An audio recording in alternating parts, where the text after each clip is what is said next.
vamos a decir que buenas noches, amados hermanos.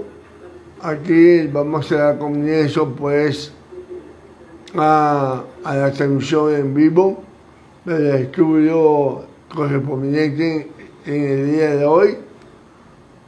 Dando el saludo pues a toda la comunidad, personas que nos están viendo, se han conectado por Instagram, a las personas de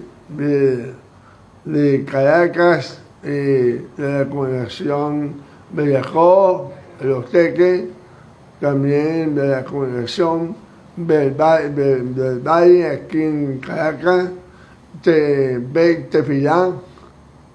En Maracaibo pues tenemos al hermano de la congregación Belejen y Beleje Sur.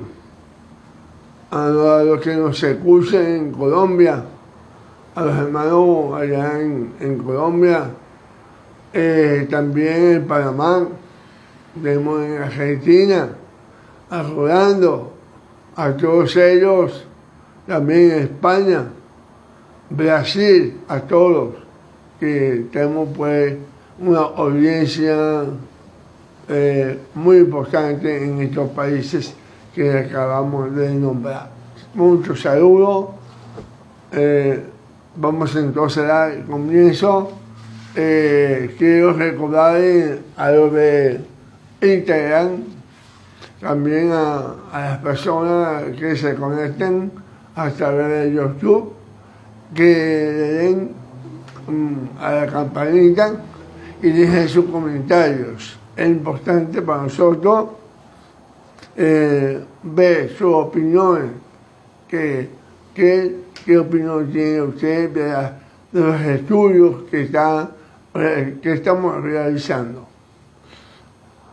Bien, entonces vamos a dar comienzo pues esta segunda lección de este estudio, esta yeshiva de Yeshua en el Talmud. En la primera lección vimos una introducción y algunas definiciones de lo que es el Talmud. Ahora, esto puede causar sorpresa a muchos creyentes, a cristianos, pero en realidad el Talmud, que está compuesto por escritos rabínicos que datan de los siglos 3, 4 y 5, hablan en su contenido más antiguo acerca de Yeshua. Una de estas narraciones interesantes que tiene que ver con Yeshua y que menciona incluso la crucifixión, la encontramos en el Talmud babilónico, en el Tratado de Sanedrín, en la página 43. Para aquellos que no saben qué es el Tratado Sanedrín, es uno de los 10 tratados del orden Nesiquín,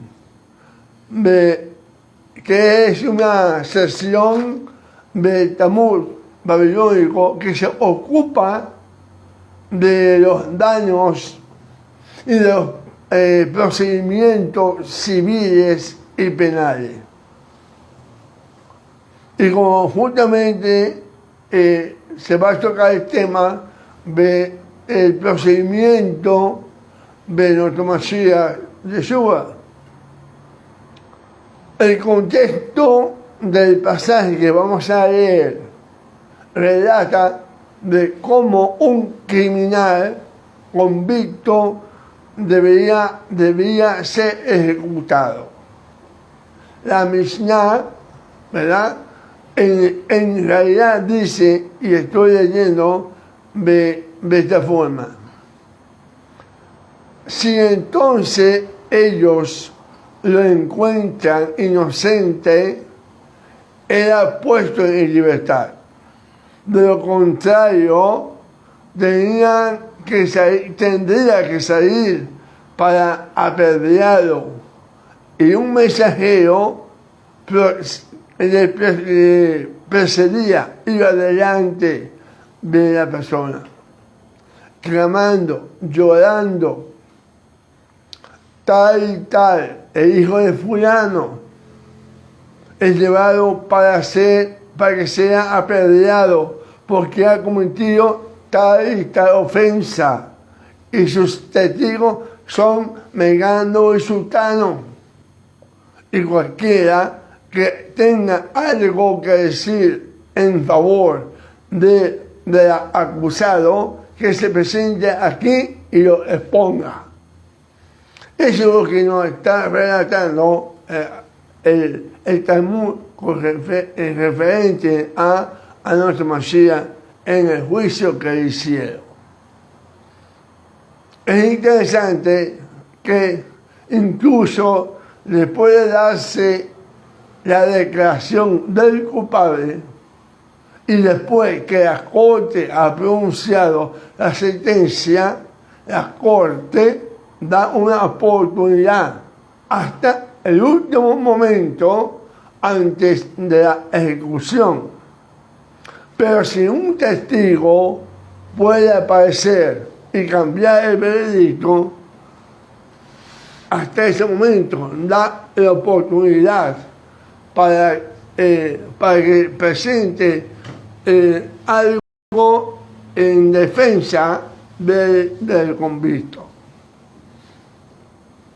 Es también interesante saber que si una persona atestiguaba en contra del acusado, era proclamada públicamente en las calles de la ciudad antes de que la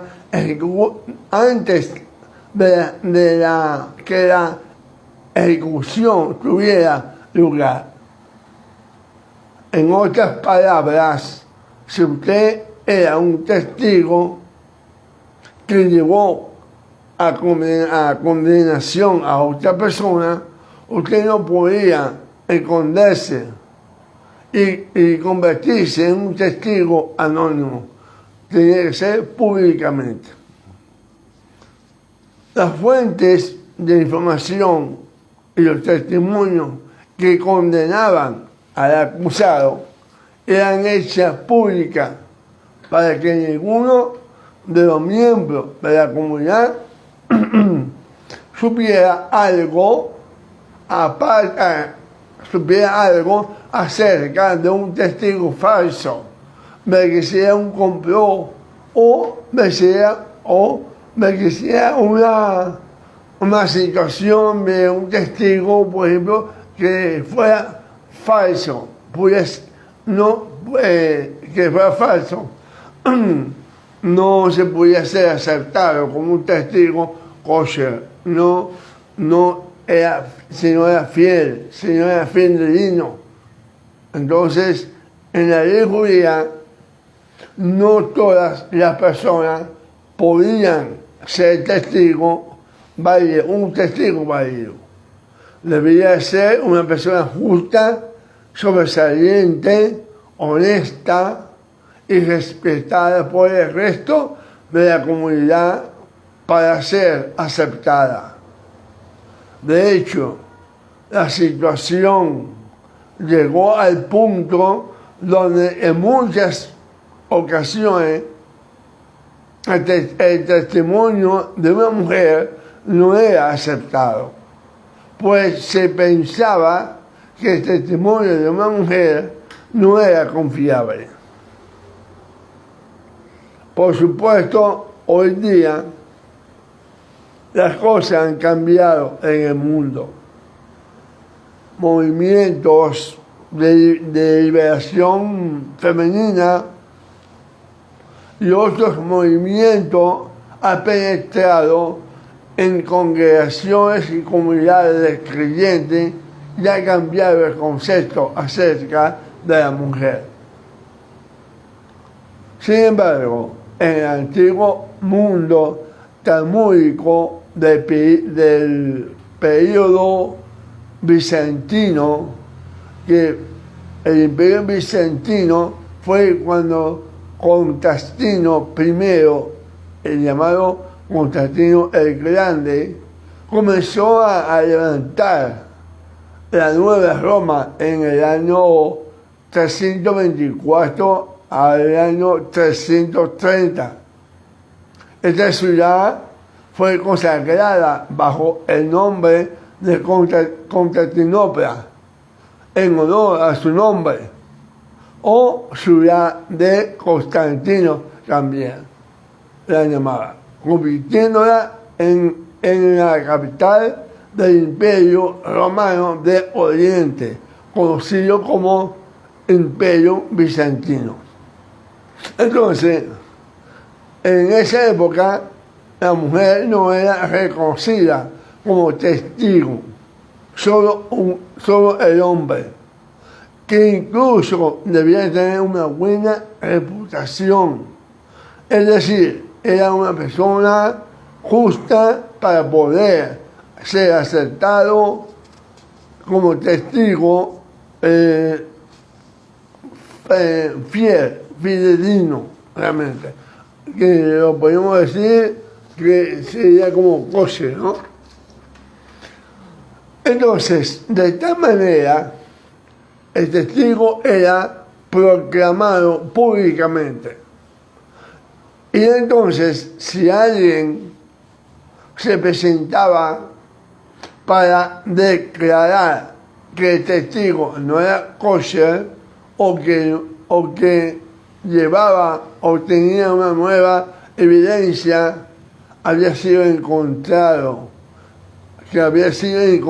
esa evidencia, esto debía tomarse en consideración y por lo tanto obligaba a suspender la ejecución por el tiempo necesario para aclarar el asunto. Ahora, en este contexto, los rabinos del periodo talmúdico también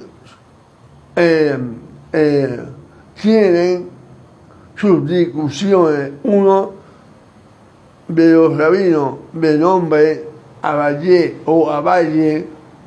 que fue un rabino del Talmud judío que vivió en Babilonia, conocido como Amorá, de la cuarta generación. Este Abaye nació hacia el final del siglo III y murió en el año 337.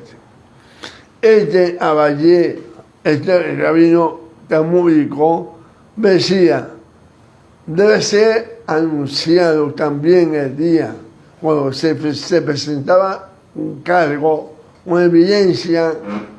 Decía que también tenía que ser anunciado también el día, la hora y el lugar específico donde el crimen tuvo lugar.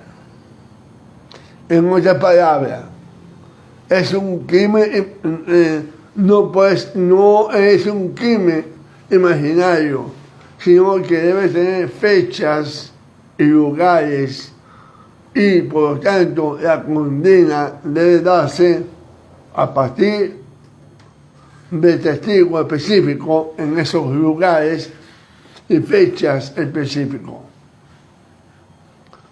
Abaye continúa diciendo: si hubiera alguien que evidencia, que pruebe lo contrario, pueden presentarse y probar que el testigo es un jomemín.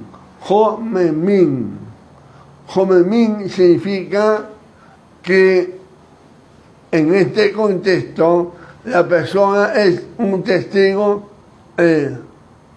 perjuro, o sea, una persona que quebranta un juramento de manera intencionada o maliciosa. O también de que son testigos que han confabulado para que una persona sea condenada. En pocas palabras, testigos falsos. Ahora, el Talmud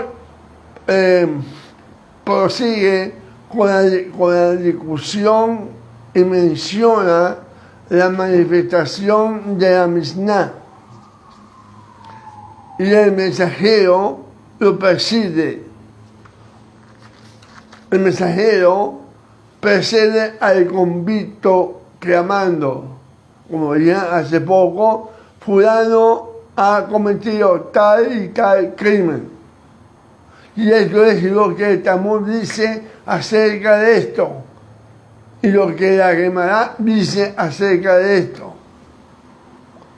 Esto implica, amados, solo inmediatamente antes de la ejecución, en contradicción a esto, fue enseñado que al anochecer, esto es importante que pongamos cuidado, fue enseñado que al anochecer de la Pascua, refiriéndose a Yeshua, aunque en el Talmud va a aparecer no Yeshua, va a aparecer Jesús como una forma, un nombre peyorativo, porque así lo nombra el Talmud. Durante 40 días antes de la ejecución, un mensajero salió y clamó: él se ha apedreado, pues ha practicado la hechicería y ha seducido a Israel hacia la apostasía. Como muchos sabrán o habrán estudiado, de que nuestros hermanos mayores, los que son un poquito más radicales, eso es realmente lo que ellos dicen de nuestro Mashiach Yeshua, que él practicó la hechicería y sedujo a Israel hacia cometer apostasía. Aquí está el contexto escrito en el Talmud. El Talmud dice normalmente, cuando una persona es ejecutada, el mensajero sale y proclama su crimen y quiénes son los testigos, el lugar y la hora de ejecución antes de que ésta ocurra, antes de que vaya a ser ejecutado. Sin embargo, Yeshua es una excepción de acuerdo con este relato del Talmud. Presten atención, amado. Y esto está en el Talmud, no son suposiciones. Pero es bueno que nos entremos bien en este contexto para que podamos entender, digamos, aún más referente al Mesías en el Talmud. 40 días antes de la ejecución, el mensajero salía y proclamaba en las calles de la ciudad, diciendo, y aquí se está refiriendo a Yeshua, él va a ser apedreado. Fíjense que incluso el castigo que era para el Mesías no era la cruz colgado en el madero, porque eso no es, como decía el Morey, creo que fue la primera clase que tuvo, de que la muerte en el madero no es una muerte judía, sino el apedreamiento.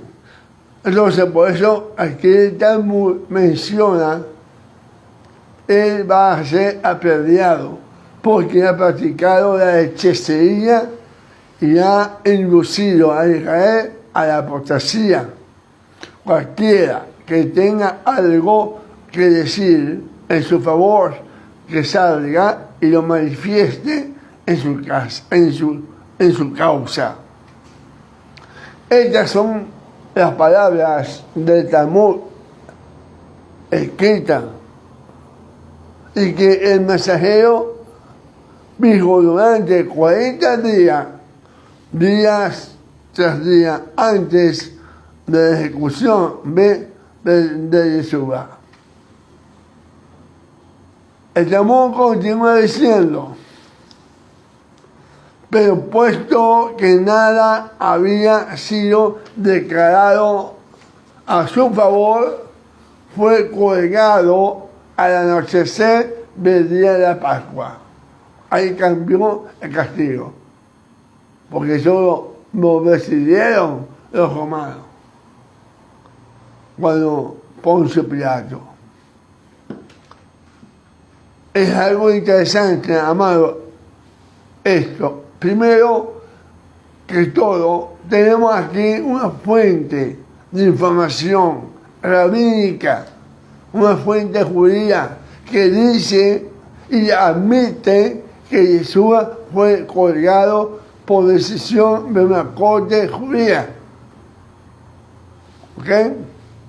Y en segundo lugar, tenemos aquí una fuente que admite que Yeshua fue colgado al anochecer del día de Pascua.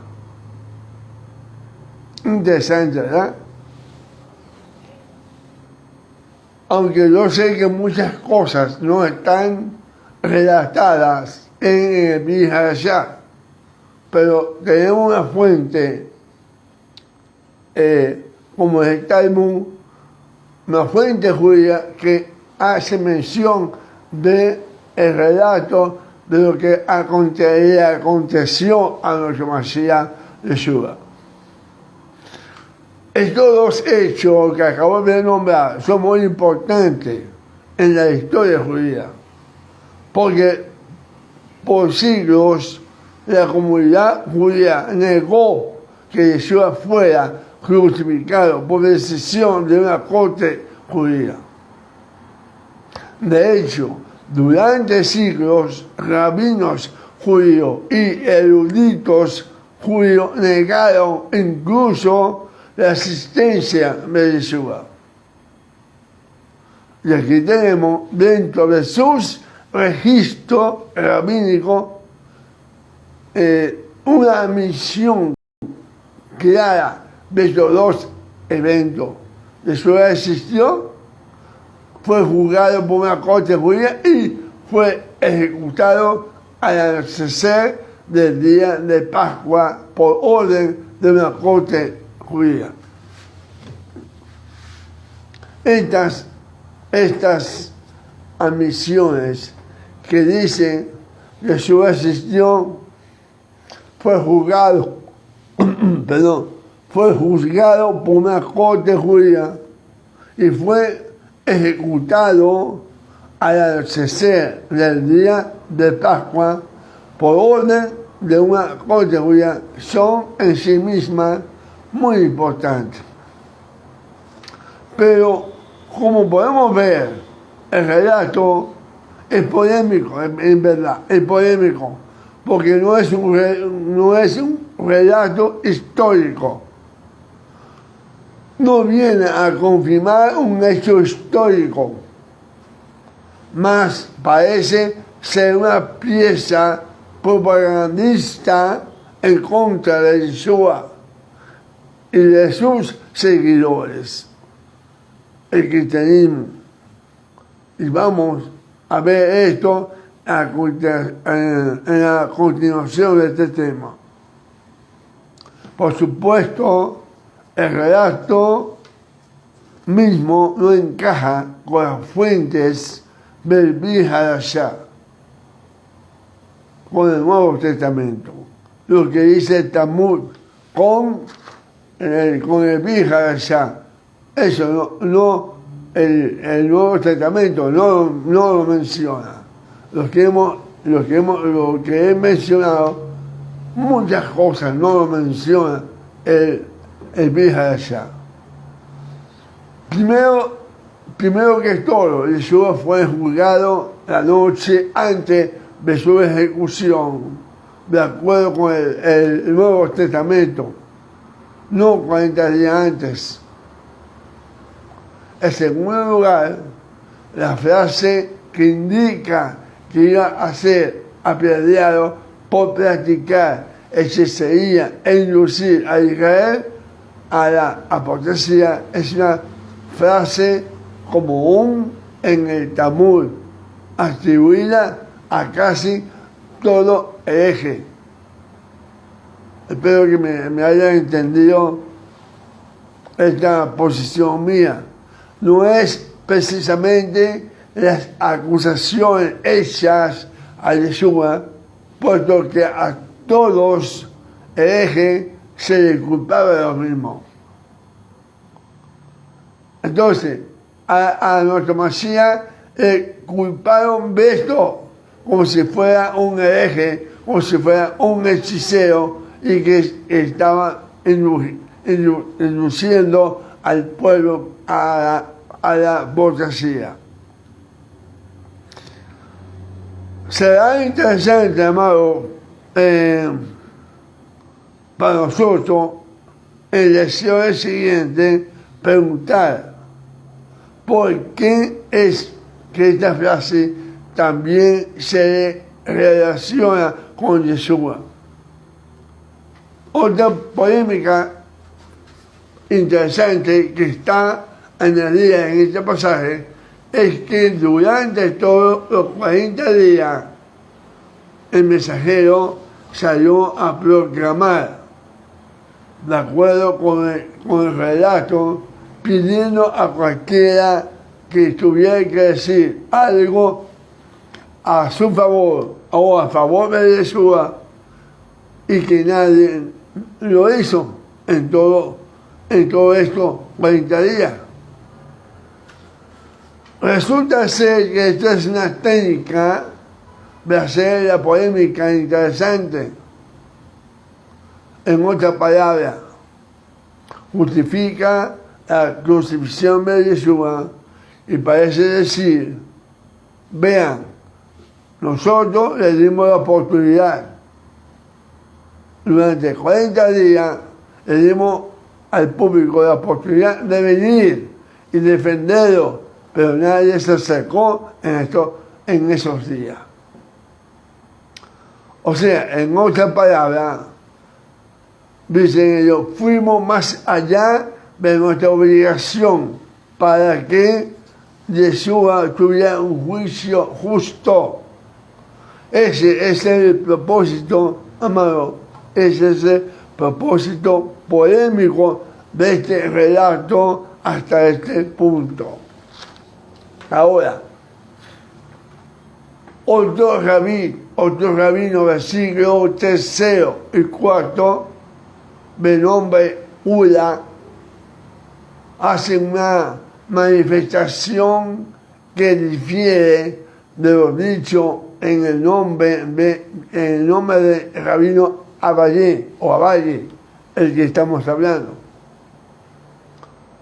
El rabino Ula replica, dice, ¿supone usted que él era alguien a quien se le pudiera fabricar una defensa? En otras palabras, ¿por qué salen durante 40 días enviando al mensajero sabiendo ellos, de acuerdo con Ula, que vivió también en Babilonia en el siglo IV, que dice que para un hombre como Jesús no podía haber defensa alguna? Y Uda formula una pregunta. Dice, ¿no era él un engañador? ¿No era él un Mesit? Un Mesit es engañador, de quien las escrituras dice que no compartirá no compartirás ni conciliarás con él. Es un pasaje sacado del capítulo 18, 9 de Lebaín, de Deuteronomio, refiriéndose a un falso profeta o a un hechicero. El Talmud responde a la pregunta de Uda con Yeshua. Sin embargo, con Yeshua fue diferente. El caso fue diferente. Porque dice que él estaba conectado con la realeza, en hebreo, Mekular de Mehut. Estaba conectado con la realeza. Esta es una afirmación, extraña, es breve y concisa. Lo que el Talmud implica aquí es posible de entender de muchas y diferentes maneras. Una de ellas es cómo la entendieron los rabinos judíos tradicionalistas medievales, que él era influyente, que Yeshua era influyente, según estos judíos tradicionales, que Yeshua tenía contacto con el gobierno de Herodes Antipas, en cuyo día, cuando él fue justificado, dice que él tenía pues contacto con el gobierno. Así que, siendo una persona tan importante, de acuerdo con la interpretación de los rabinos medievales, tenía que ser muy cuidadosamente a la hora de ejecutarlo. Ellos debían tomar en cuenta y entonces encubrirse a sí mismo cuidadosamente para que nadie pudiera culparlos de haberle dado muerte de manera injustificable. Es por eso que dieron tantas oportunidades y por 40 días enviaron al mensajero a que fuese delante de Yeshua y preguntando si había alguno con una defensa para él. Sin embargo, la afirmación en el Talmud podía tener un significado diferente, lo que significa que con Yeshua era distinto porque estaba relacionado con la realeza, con el Mekular de Mahut en hebreo. Literalmente, amado, esto significa que era cercano al reino. ¿A cuál reino? No está bien claro. No está bien claro a cuál reino pertenecía Yeshua. Los rabinos medievales que ya habían tenido encuentros con los seguidores, con los cristianos, en forma muy desagradable, por cierto, no podían imaginar que alguien en el siglo IV dijera que él estaba conectado con el reino. Sin embargo, hay algo más en esto, pero que la vista puede abarcar cuando el Talmud dice que Jesús estaba relacionado con el reino. Lo que algunos rabinos pensaron es que Jesús estaba relacionado con el reino, era que en realidad él pertenecía a la casa de David. En otras palabras, amados, en este caso, estar relacionado con el reino es asunto estar relacionado con el linaje de David, el reino de Israel.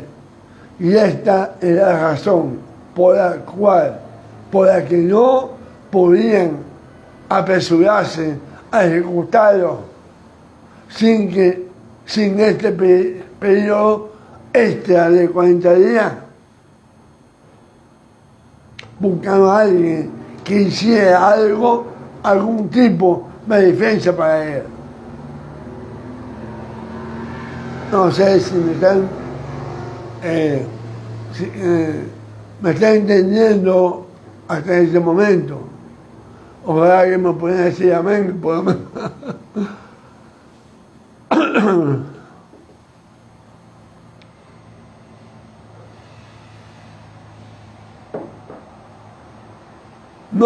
No solo hay un propósito, amado, no solo hay un propósito polémico que pudiera estar escondido de esta afirmación, sino también una tradición que Jesús pertenecía a la casa de David. Y por esta razón está conectado con el reino. ¿Amén? En mi opinión, esto tiene mucho más sentido que estar cercano al gobierno de Roma o a Herodes incluso, ya que no existe ninguna otra fuente histórica que pueda implicar dicha cercanía. ¿Están entendiendo, amado? Hay un escritor de nombre Joseph Krusner.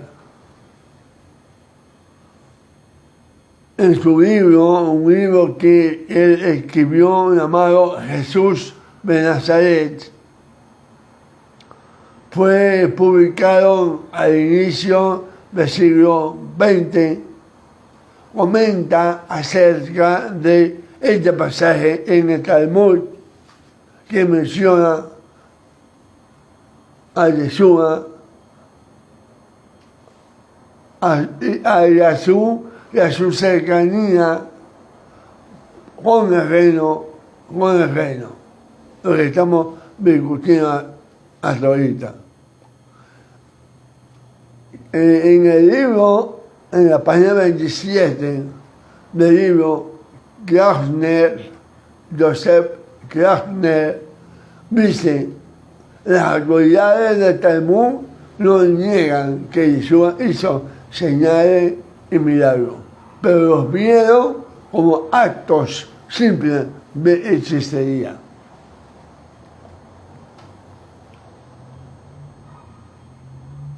En los evangelios encontramos algo igual. Y los escribas que bajaron de Jerusalén, dice Marcos, capítulo 3, 22. Marcos 3, 22. Y los escribas que bajaron de Jerusalén dijeron: él tiene a Beelzebú, y por el príncipe de los demonios echa afuera a los demonios. Wow. Lo mismo dice Mateo 9, 34 y Mateo 12, 24, en donde los fariseos se expresan de igual modo. Esto fue recopilado por estos apóstoles y lo escribieron,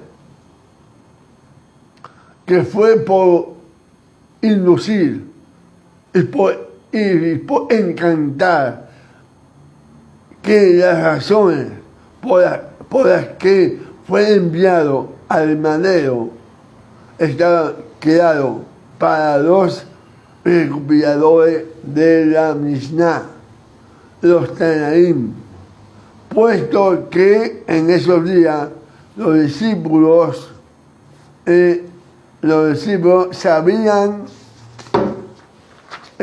convertido en una secta judía separada, que negaban muchos de los principios religiosos del judaísmo. Por lo tanto, su maestro Yeshua, por lo menos de acuerdo a los rabinos, los había encantado y guiado lejos de la fe judía. Pero vale la pena destacar que la baraita es las colecciones de los sabios, antiguos, enfatiza el hecho de que ellos no se apresuraron en matar a Yeshua, a pesar de ser un encantador y que retrasaron la ejecución de su sentencia por 40 días en caso de que alguien hablara en su favor. O sea, un asunto que sorprende al rabino que nombré hace poco, a Ula. Aquí hay otro libro, otra fuente judía importante. La baraita, que son las colecciones de los sabios antiguos, menciona esto también. Ya no solamente es el Talmud que menciona estas cosas de Yeshua, sino también lo menciona el baraita, que son los libros, las colecciones de los sabios antiguos. Esto es exactamente lo opuesto a las narraciones del Evangelio, acorde a los cuales el juicio de Yeshua delante del Sanedrín fue finiquitado rápidamente y la sentencia pronunciada en forma apresurada por parte del procurador romano Poncio Pilato. Eso es lo que nosotros, cuando leemos el Nuevo Testamento, eso es lo que vemos, que estas narraciones que hemos visto que están impresas en el Talmud, en los libros, en las colecciones de los sabios, en la baraita, parecía que contradijera, o el Nuevo Testamento está, digamos, ampliamente documentado lo que aconteció exactamente a nuestro Mashiach. Por eso dice que vemos que fue en el Sanedrín, fue juzgado en la noche, en la madrugada, con los sumos sacerdotes, elegidos por los romanos, Caifás y Anás y sus amigotes. Fue algo rápido y no menciona nada de lo que hasta ahorita hemos hablado.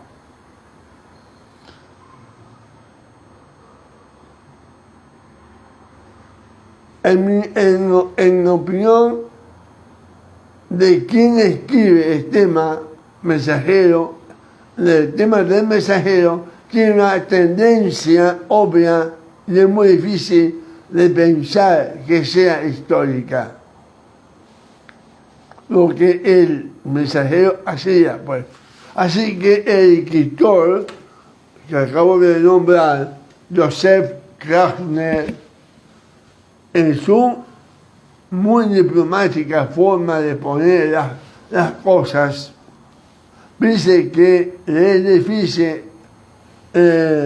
creer que estas declaraciones en el Talmud sean históricas, y nosotros ya hemos afirmado que claramente se trata de una afirmación propagandística que se encuentra dentro de las fuentes talmúdicas. Retomando el tema donde el Talmud hace alusión de Yeshua no solo crucificado al anochecer del día de Pascua y crucificado por decisión de una corte judía en Sanedrín, sino también su relación con la realeza. Si estaba relacionado con la realeza, hay opiniones que se inclinan por pensar en una relación directa con la casa de David. Siendo que pertenecía a la casa de David, debían ser mucho más cautelosos en cómo ejecutarlo. Y por lo tanto, de acuerdo al Talmud, y a pesar de que este pasaje es meramente propagandístico, ellos tenían que justificar, por lo menos en la mente de este rabí de la Babilonia del siglo IV, que ellos tomaron estas precauciones debido a que él estaba ligado al rey David. Una tradición fue transmitida dentro del seno judío que Yeshua no era simplemente alguien, sino que está ligado con la realeza. Otra manera de ver las cosas es que estaba en la tradición, estaba claro en la tradición, en las mentes, tanto de la judía como a los seguidores de Mashiach, que Yeshua fue crucificado como el rey de los judíos. Y esa fue otra razón por la que se le consideraba o se le considera como un miembro de la realeza. El texto del Talmud continúa hablando de Yeshua y su discípulo, pero le daremos más seguimiento a este pasaje en el próximo estudio, amado. Pero deseo retornar y reiterar la importancia de estudiar estas fuentes externas que hablan de Yeshua. No la desechemos, investiguemos, porque esto nos dará mayor convicción en el cual que hemos creído. Para nosotros, por supuesto, tiene mucha más importancia aquellas que más se acercan a la era del siglo I, obviamente. La Baraita le dije que eran colecciones de los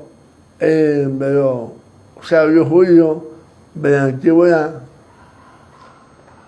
fuera de la declaración de la Mishnah, y que se incorporó en este pasaje con el que estamos tratando. Se originó probablemente durante los siglos I, II y III, pero llega hasta nosotros en boca de los rabinos del siglo IV. contiene en ella esta tradición importante de puntos de contacto con el relato bíblico, las cuales fortalecen y reafirman en nosotros algunas de estas verdades bíblicas. No es que necesitemos estas afirmaciones provenientes de fuentes rabínicas, puesto que nuestra fe está basada realmente en Hashem y en la palabra de Dios únicamente. Y el Talmud no es parte de la palabra de Dios, sino es una recopilación de afirmaciones rabínicas de aquí y de allá.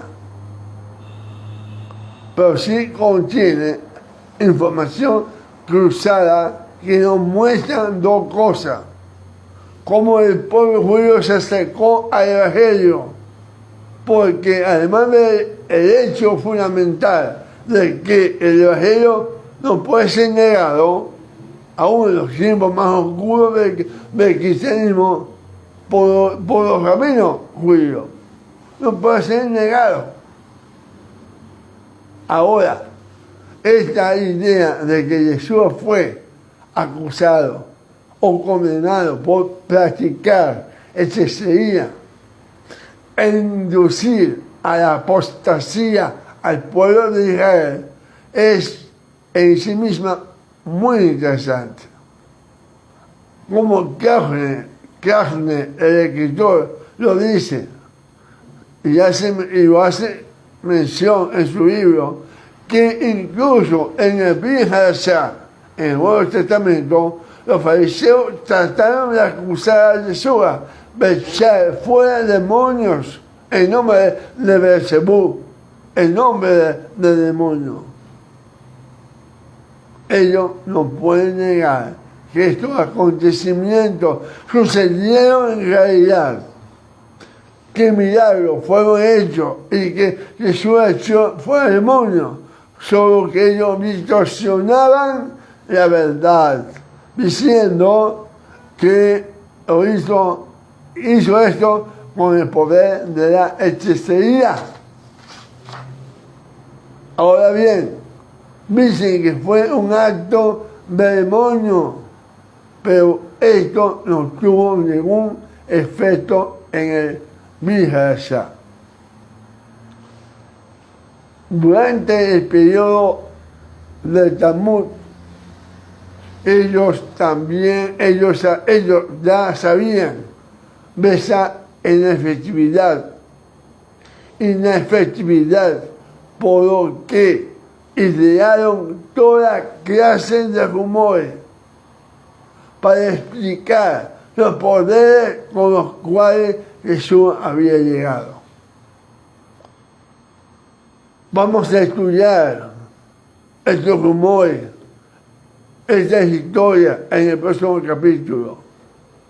Solo permítame mencionar cómo Jesús realmente actuó con la fuerza del Todopoderoso y en su nombre. El tetragramatón, Yud-Heh-Vah-Heh, las cuatro letras que componen el nombre sagrado y que tantas veces ha sido erróneamente traducido como Jehová, Yahvé, Yahweh, bueno. Para concluir, amado, para concluir, como dice la historia, la cual se encuentra en el libro llamado Toldot Yeshua, o la historia de Jesús, es un libro que escribieron, dice que cuando niño en su bar mitzvah,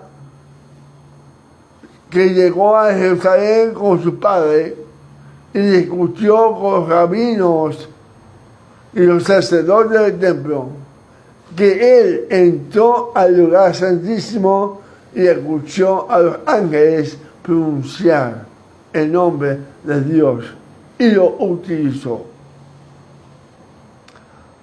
siendo que era un niño precoz y muy inteligente, él supo que mientras viviera, los ángeles borrarían su memoria. Así que tomó un trozo de cuero en el cual grabó la pronunciación del nombre de Dios. Se hizo un corte en sí mismo y colocó el trozo de cuero bajo su piel. Entonces usó el nombre de Dios para sanar sus heridas. Cuando se alejó del lugar santísimo, de acuerdo con esta fantástica e increíble historia, los ángeles borraron su memoria. No recordó el nombre de Dios, ni cómo pronunciaron, pero sí recordó haberse introducido bajo la piel, algo bajo de su piel. Y por supuesto que se cortó otra vez y obtuvo entonces el poder del nombre de Dios.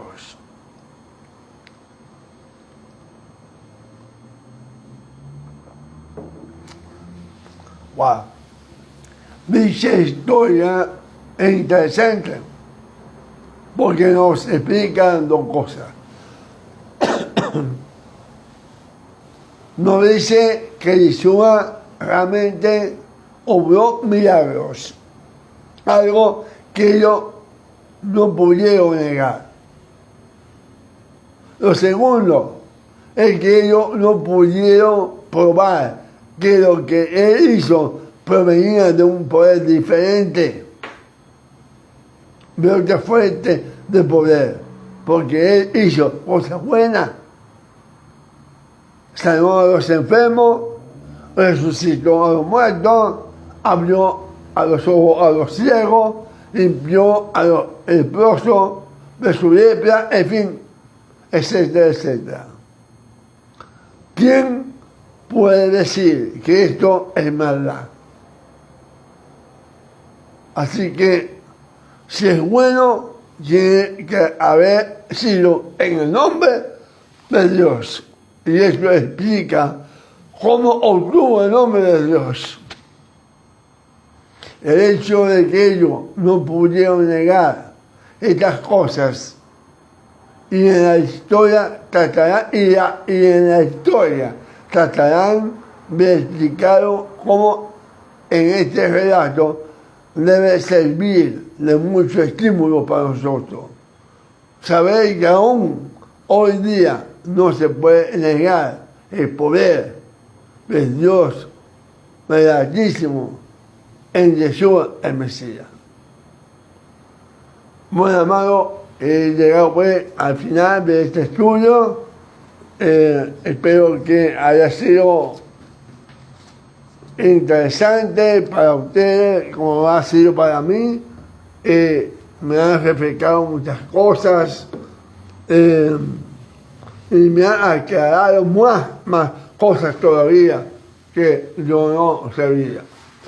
Bueno, amado, yo me quiero despedirme de los que están conectados en Instagram, dando después mis bendiciones y también pues de que recuerden darle a la campanita para que ir a hacer su comentario. Y también a nuestros hermanos en YouTube, también muchos saludos, shalom, shalom. Voy a